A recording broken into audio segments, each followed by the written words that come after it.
So hello guys, welcome back to my channel. और आज के वीडियो काफ़ी इंपॉर्टेंट होने वाला है क्योंकि आज की इस वीडियो में हम बात करने वाले हैं साइंस पर पूछे गए ऐसे क्वेश्चन जो कि रेलवे एग्ज़ाम में पूछे जाते हैं और ये क्वेश्चन प्रीवियस एग्ज़ाम में पूछे भी जा चुके हैं, तो चांस है कि ये क्वेश्चन रिपीट हो सकते हैं। तो आज हम ऐसे 50 क्वेश्चन देखेंगे जो काफ़ी इंपॉर्टेंट है। तो हर क्वेश्चन के आंसर को आपको अच्छी तरह से याद में रख लेना है ताकि अगर क्वेश्चन रिपीट होते हैं तो आप इनका सही जवाब दे सको। सो गाइस, शुरुआत करते हैं आज का हमारे साइंस एमसीक्यू की। तो सबसे पहला प्रश्न है, एसआई पद्धति में लेंस की शक्ति की इकाई क्या है? इंपॉर्टेंट प्रश्न है, आरआरबी 2022 यानी लेटेस्ट में ये क्वेश्चन पूछा जा चुका है। सो इसका सही जवाब हो जाएगा option number B, dioptre. SI पद्धति में लेंस की शक्ति की इकाई है डायोप्टर।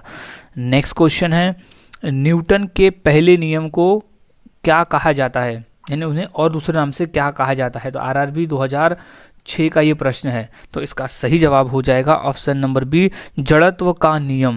न्यूटन के पहले नियम को जड़त्व का नियम भी कहा जाता है।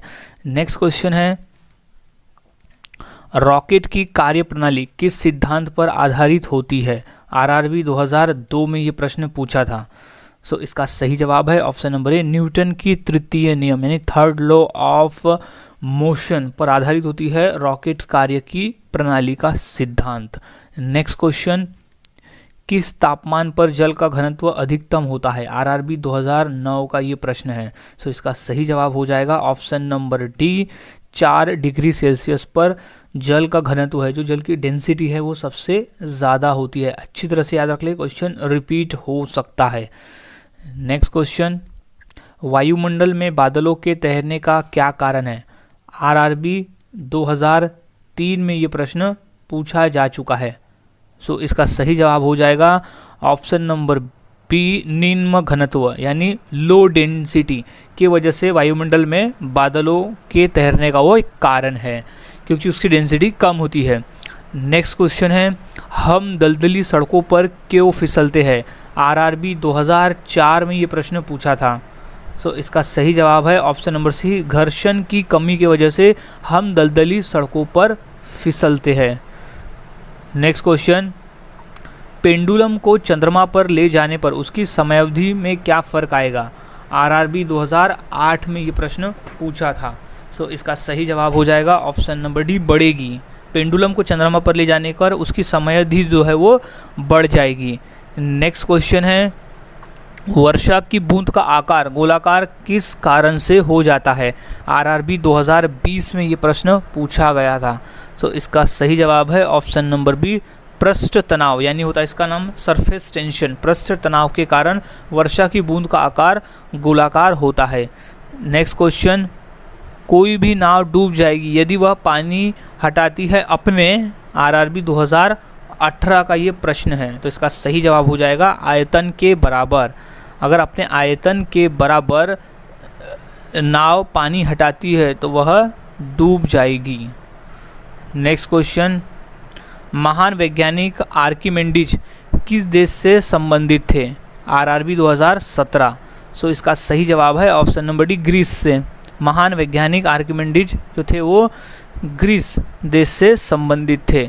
नेक्स्ट क्वेश्चन, गुरुत्वाकर्षण के सार्वभौमिक नियम का प्रतिपादन किसने किया? आरआरबी 2014 में ये प्रश्न पूछा गया था। सो इसका सही जवाब हो जाएगा ऑप्शन नंबर ए, न्यूटन। गुरुत्वाकर्षण के सार्वभौमिक नियम का प्रतिपादन किया था न्यूटन ने। नेक्स्ट क्वेश्चन, द्रव चालित ब्रेक किसके नियम पर कार्य करता है? आरआरबी 2013 में ये प्रश्न पूछा गया था। द्रव चालित यानी होता है लिक्विड ब्रेकर। सो इसका सही जवाब है ऑप्शन नंबर ए, पास्कल नियम। द्रव चालित यानी होता है हाइड्रोलिक ब्रेक। सो पास्कल नियम पर वो कार्य करता है। नेक्स्ट क्वेश्चन, प्रकाश वर्ष किसकी एसआई इकाई है? आरआरबी 2020 में ये क्वेश्चन पूछा गया था, एनटीपीसी में आया था ये क्वेश्चन। सो इसका सही जवाब है ऑप्शन नंबर ए, दूरी की। प्रकाश वर्ष जो है वो दूरी की आयस इकाई है। क्वेश्चन मोस्ट इंपॉर्टेंट है, कई बार ये भी पूछा जाता है कि दूरी की ऐसा इकाई क्या है? सो वो हो जाएगा प्रकाश वर्ष। नेक्स्ट क्वेश्चन, गति यानी स्पीड की ऐसा इकाई क्या है? आरआरबी एनटीपीसी 2021 में ये प्रश्न पूछा गया था। सो इसका सही जवाब है ऑप्शन नंबर ए, मीटर पर सेकेंड। गति की इकाई है मीटर पर सेकेंड। नेक्स्ट क्वेश्चन, ऊर्जा की ऐसा इकाई क्या है? आरआरबी 2004 में ये प्रश्न पूछा था। सो इसका सही जवाब है ऑप्शन नंबर ए जूल। ऊर्जा की ऐसा इकाई है जूल। नेक्स्ट क्वेश्चन, तापमान की ऐसा इकाई क्या है? आरआरबी 2009 में ये प्रश्न पूछा जा चुका है। सो इसका सही जवाब है ऑप्शन नंबर बी केल्विन। तापमान की ऐसा इकाई है केल्विन।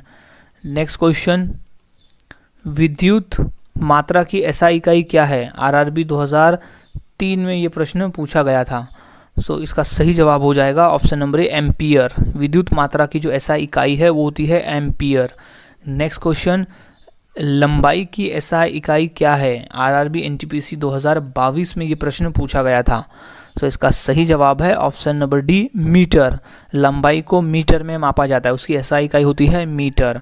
नेक्स्ट क्वेश्चन, समय की ऐसा इकाई क्या है? RRB NTPC 2022। सो इसका सही जवाब हो जाएगा, समय को मापते हैं हम सेकंड में, तो option number B is right answer. समय है, समय की ऐसा इकाई है सेकंड। नेक्स्ट क्वेश्चन, दबाव यानी प्रेशर की एसआई इकाई क्या है? RRB NTPC 2016। सो इसका सही जवाब है option number A pascal. Pascal है दबाव की एसआई इकाई। नेक्स्ट क्वेश्चन, तड़िक चालक के आविष्कारक कौन है? क्वेश्चन आरआरबी एनटीपीसी 2016 में ये प्रश्न पूछा जा चुका है। तो इसका सही जवाब है option number C Benjamin Franklin, जो थे वो तड़िक चालक के आविष्कारक हैं। नेक्स्ट क्वेश्चन, नोबेल पुरस्कार अल्फ्रेड नोबेल के नाम से शुरू हुआ जिन्होंने खोज की थी, किस चीज़ की? आरआरबी 2021 में ये प्रश्न था। सो इसका सही जवाब है ऑप्शन नंबर डी डायनामाइट की। अल्फ्रेड नोबेल ने डायनामाइट की खोज की थी। नेक्स्ट क्वेश्चन, एक्सरे का आविष्कार किसने किया था? मोस्ट इंपॉर्टेंट प्रश्न है कि एक्सरे का आविष्कार किसने किया था? आरआरबी 2002 में ये प्रश्न पूछा जा चुका है। तो इसका सही जवाब है ऑप्शन नंबर बी रोटेंजन ने एक्सरे का आविष्कार किया था। नेक्स्ट क्वेश्चन, परमाणु बम का विकास किसने किया? आरआरबी 2006 में ये प्रश्न पूछा जा चुका है। तो इसका सही जवाब हो जाएगा option number B J Robert Oppenheimer. J Robert Oppenheimer ने परमाणु बम का विकास किया था। नेक्स्ट क्वेश्चन है, कंप्यूटर का जनक समझे जाने वाले व्यक्ति कौन है? आरआरबी 2010 में ये प्रश्न था। तो इसका सही जवाब है ऑप्शन नंबर ए बेबेज, यानी चार्ल्स बेबेज को कंप्यूटर का जनक माना जाता है। नेक्स्ट क्वेश्चन, दूध के घनत्व को किसके द्वारा मापा जाता है? क्वेश्चन इंपॉर्टेंट है और ये क्वेश्चन पूछा गया था आरआरबी 2014 में। सो इसका सही जवाब है ऑप्शन नंबर ए लैक्टोमीटर के द्वारा हम दूध के घनत्व को मापते हैं। नेक्स्ट क्वेश्चन है, निम्न में से किसका उपयोग ऊंचाई मापने के लिए किया जाता है? आरआरबी 2015। सो इसका सही जवाब हो जाएगा option number C altimeter. Altimeter का उपयोग हम ऊंचाई मापने के लिए करते हैं। नेक्स्ट क्वेश्चन है, भूकंप की तीव्रता किससे मापी जाती है? आरआरबी 2016 में ये प्रश्न पूछा था। सो इसका सही जवाब हो जाएगा option number D seismograph. Seismograph से भूकंप की तीव्रता मापी जाती है। नेक्स्ट क्वेश्चन है, सूर्य की किरणों की तीव्रता मापने वाली उपकरण को क्या कहते हैं? आरआरबी 2015 में ये प्रश्न पूछा था। सो इसका सही जवाब है ऑप्शन नंबर सी एक्टियोमीटर। एक्टियोमीटर कहा जाता है सूर्य की किरणों की तीव्रता को मापने वाले उपकरण को। नेक्स्ट क्वेश्चन है, व्हीटस्टोन ब्रिज के से क्या मापा जाता है? आरआरबी 2005। सो इसका सही जवाब है ऑप्शन नंबर सी प्रतिशोध मापा जाता है व्हीटस्टोन ब्रिज से। नेक्स्ट क्वेश्चन, रासायनिक ऊर्जा को विद्युत ऊर्जा में परिवर्तन कौन करता है? आरआरबी 2004 में ये प्रश्न पूछा था। सो इसका सही जवाब है ऑप्शन नंबर डी बैटरी का काम है रासायनिक ऊर्जा को विद्युत ऊर्जा में परिवर्तन करने का। नेक्स्ट क्वेश्चन, गुरुत्वाकर्षण नियमों के आविष्कारक कौन है? आरआरबी 2006 में ये प्रश्न पूछा था। तो इसका सही जवाब है गुरुत्वाकर्षण खोज के आविष्कारक है option number B Newton, sir Isaac Newton. Next question, एक अश्व शक्ति यानी हॉर्स पावर में कितने वॉट होते हैं? आरआरबी 2008 का ये प्रश्न है। तो इसका सही जवाब है ऑप्शन नंबर डी 746 वॉट का होता है एक हॉर्स पावर। नेक्स्ट क्वेश्चन, निम्नलिखित में से किसकी इकाई न्यूटन मीटर नहीं है? आरआरबी 2005। तो इसका सही जवाब है ऑप्शन नंबर ए बल। बल की जो इकाई है वो न्यूटन मीटर नहीं है।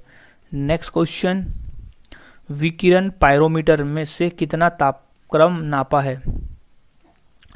क्वेश्चन आरआरबी 2003 में प्रश्न पूछा गया है। So option number D 800 degree Celsius के ऊपर मापा जा सकता है विकिरण पायरोमीटर से। नेक्स्ट क्वेश्चन, केल्विन मान से मानव शरीर का सामान्य तापमान कितना होता है? आरआरबी 2020 का ये प्रश्न पूछा है। तो इसका सही जवाब है ऑप्शन नंबर डी 310। केल्विन मान से मानव शरीर का जो ताप होता है वो होता है 310। नेक्स्ट क्वेश्चन, न्यूनतम संभव ताप कितना हो सकता है? आरआरबी 2003 का ये प्रश्न है। तो इसका सही जवाब है option number A -273 degree Celsius न्यूनतम संभव ताप हो सकता है। नेक्स्ट क्वेश्चन, सेल्सियम पैमाने का 0 डिग्री सेल्सियस फ़ारेनहाइट स्केल पर यह कितना होगा? आरआरबी 2010 का ये प्रश्न है। तो इसका सही जवाब है ऑप्शन नंबर बी 32 डिग्री होगा 0 फ़ारेनहाइट का, डिग्री का फ़ारेनहाइट स्केल में। नेक्स्ट क्वेश्चन, एक मनुष्य का तापक्रम 60 डिग्री सेल्सियस है तो उसका तापक्रम फ़ारेनहाइट में क्या होगा? आरआरबी 2005 का ये प्रश्न है। तो इसका सही जवाब है ऑप्शन नंबर ए 140 फ़ारेनहाइट होगा उसका तापक्रम। अगर किसी मनुष्य का 60 डिग्री सेल्सियस है तो वही अगर हम फ़ारेनहाइट में उसे नापते हैं तो वो 140 फ़ारेनहाइट होता है। नेक्स्ट क्वेश्चन, किसी मनुष्य के शरीर का सामान्य तापक्रम कितना होता है? आरआरबी 2006 में ये प्रश्न पूछा था। तो इसका सही जवाब है ऑप्शन नंबर ए 98 फ़ारेनहाइट होता है। नेक्स्ट क्वेश्चन, निम्नलिखित में से कौन ऊष्मा का सर्वोत्तम चालक है? आरआरबी 2013 का ये पूछा हुआ प्रश्न है। तो सही जवाब है ऑप्शन नंबर बी पारा, यानी मर्क्यूरी का जो ऊष्मा का जो वो पास करने का वो सबसे ज़्यादा होता है, वो सबसे अच्छा चालक होता है। नेक्स्ट क्वेश्चन, निम्नलिखित में कौन ऊष्मा का सबसे अच्छा सुचालक है? आरआरबी 2015 में ये प्रश्न आया था। सो इसका सही जवाब है ऑप्शन नंबर सी समुद्र का पानी। ऑप्शन में दिए गए में से समुद्र का पानी जो वो सबसे अच्छा सुचालक है ऊष्मा का। नेक्स्ट क्वेश्चन, वह ताप जिस पर बर्फ, पानी और वाष्प संतुलन में रहता है वह कहा जाता है? ऑप्शन नंबर डी त्रिक बिंदु से त्रिक बिंदु कहा जाता है। आरआरबी 2010 में ये क्वेश्चन पूछा था। नेक्स्ट क्वेश्चन, थर्मल फ्लास्क के आविष्कारक कौन है? आरआरबी 2008। सो इसका सही जवाब है ऑप्शन नंबर ए डीवार। डीवार नामक जो वैज्ञानिक है वो थर्मल फ्लास्क के आविष्कारक है। नेक्स्ट क्वेश्चन, द्रव से वाष्प में पदार्थ की अवस्था परिवर्तन को क्या कहते हैं? आरआरबी 2009 में ये प्रश्न पूछा था। तो उसको कहते हैं ऑप्शन नंबर बी वाष्पन। उसे वाष्पन कहा जाता है द्रव के वाष्प में पदार्थ की अवस्था में जब वो परिवर्तित होती है। नेक्स्ट क्वेश्चन, ठोस से द्रव में पदार्थ की अवस्था परिवर्तन को क्या कहते हैं? जब कोई पदार्थ ठोस से द्रव में परिवर्तित होता है तो उसे कहते हैं गलन। ऑप्शन नंबर ए हो जाएगा, राइट आंसर इज गलन। नेक्स्ट क्वेश्चन, किसी द्रव का वाष्पीकरण होने से उसका तापमान में क्या फर्क पड़ेगा? ऑप्शन नंबर राइट आंसर इसका हो जाएगा ऑप्शन नंबर बी घटेगा। उसका जो तापमान है वो घटेगा। किसी द्रव का वाष्पीकरण होने से उसका तापमान घटता है। आरआरबी 2007। नेक्स्ट क्वेश्चन, वाष्पीकरण की दर किस पर निर्भर नहीं करती है? ऑप्शन में दी गई आरआरबी 2017। सो इसका सही जवाब है ऑप्शन नंबर सी, द्रव की संपूर्ण मात्रा पर वो निर्भर नहीं करती है वाष्पीकरण की दर। नेक्स्ट क्वेश्चन, चावल को पकाने में कहाँ अधिक समय लगेगा? आरआरबी 2010 में ये प्रश्न पूछा था। सो इसका सही जवाब है option number D, mount Everest पर उसे अधिक समय लगेगा चावल को पकने में। नेक्स्ट क्वेश्चन, ठोस कपूर से कपूर वाष्प बनाने की प्रक्रिया को क्या कहते हैं? आरआरबी 2013 में ये प्रश्न आया था। सो इसका सही जवाब है ऑप्शन नंबर डी, ऊर्ध्वपातन। ऊर्ध्वपातन नहीं होता है सब्लिमेशन, जब किसी ठोस का गैस में रूपांतरण होता है तो उसे ऊर्ध्वपातन कहा जाता है। सो गाइज, आज के इस वीडियो में हमने ऐसे 50 क्वेश्चन देखे जो काफ़ी इंपॉर्टेंट थे पेपर के पॉइंट ऑफ व्यू। ये सभी क्वेश्चंस पेपर में पूछे जा चुके हैं, तो सभी क्वेश्चंस के आंसर आपको अच्छी तरह से याद में रख लेना है ताकि अगर ये पेपर में आते हैं तो आप इनका सही जवाब दे सको। सो मिलता हूँ ऐसे ही और नए जीके के साथ अगली वीडियो में। तब तक के लिए चैनल के साथ बने रहे, वीडियोज़ को देखते रहे और इसी तरह से जीके की प्रैक्टिस करते रहे।